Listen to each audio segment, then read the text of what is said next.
Hi guys, welcome to my office at home again. If you're into radio, and I guess particularly if you live in the United States, then the recent bill that was introduced into the 119th Congress as S.315 AM Radio for Every Vehicle Act 2025.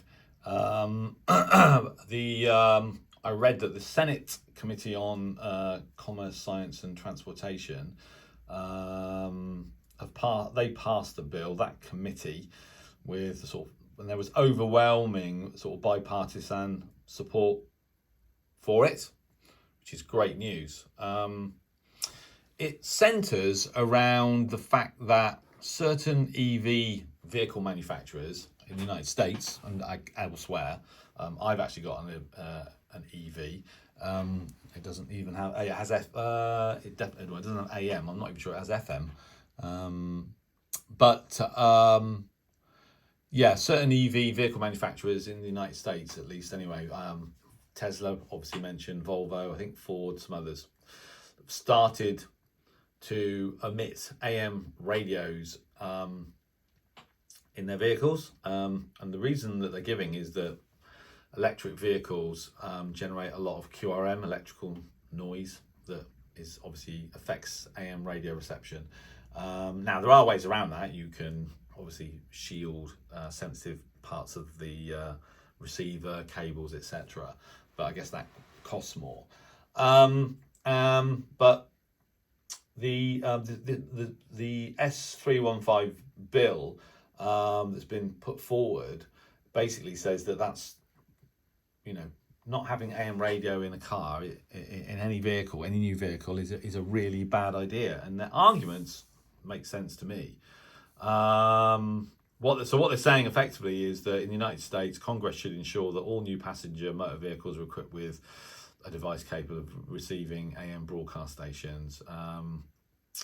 This initiative aims to preserve AM radio as a vital source for emergency alerts, news, entertainment, especially in areas where other communication channels may be unavailable. Makes sense to me.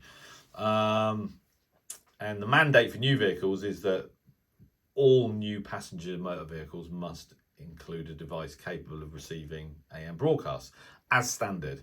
The manufacturers are not allowed to charge any more for an AM radio. Any manufacturers that produce vehicles without AM radio are required to inform the purchasers of this omission. Although I'm not sure how that works. If the law says you have to do it, I'm not an expert on US law at all, so I don't know exactly how that works. But the bottom line is that this bill is designed to force manufacturers to include AM vehicles, electric vehicles, petrol, diesel, whatever it is. The bill was approved by the House Energy and Commerce Committee on September the 18th, 2024, with a 45-2 vote. So there you go. So there's a lot of support for this, bipartisan support. And I think it kind of makes sense, really. And, when I, think about the decline in AM radio in general, which is not so obvious in the United States. In the UK, it's horrific, and you've seen my video recently on that subject. In the United States is a much bigger place, so there are large areas, I'm assuming, in the United States, I guess, particularly in the Midwest, whatever, where you need AM radio for range, to reach, more rural, remote populations. DAB obviously won't do it, and nor will FM. Excuse me while I drink some tea. So in that respect, it does seem to make a lot of sense. I don't know whether Donald Trump's got anything to do with this. I'm guessing not. But if he has any influence, and this goes through, it'll be quite ironic if he then decides to shut down Voice of America. As part of his America First policy. Let's not worry about the rest of the world. Let's just look after ourselves. And, I kind of get that to a certain extent as well, but not entirely. So there you go. So certainly will be of interesting news to those of us outside the United States. I guess all my radio aficionado friends will probably know all about this, and yeah, again, interested in your comments and your views on this. I mean, I used to have a Lotus Evora, which is a sort of sports car, quite a nice car it was. I had it as a daily driver for 7 or 8 years. I sold it 5 or 6 years ago, and it had a medium wave, long wave radio. It had an Alpine kind of media system, because Lotus aren't big enough to design and build that kind of kit themselves.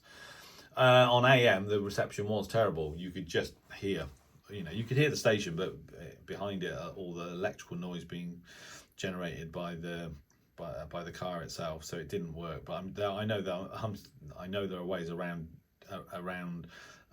mitigating for RFI for AM radio, and I guess the bottom line is, if it's for emergency, if the purpose of this is, or one of the main purposes of this bill is to mitigate any sort of potential hazards or risk from in an emergency situation, then presumably you can switch the radio on without having the car running, so you can use it that way. So so I was really interested to see this news, and then really pleased when I sort of delved into it a little bit more, and sort of drilled down into the detail of it, and I think it makes a lot of sense. So but again, yeah, interested to know what your views are on that. So please let me know in the comments section. And other than that, thank you very much for watching, and 7-3.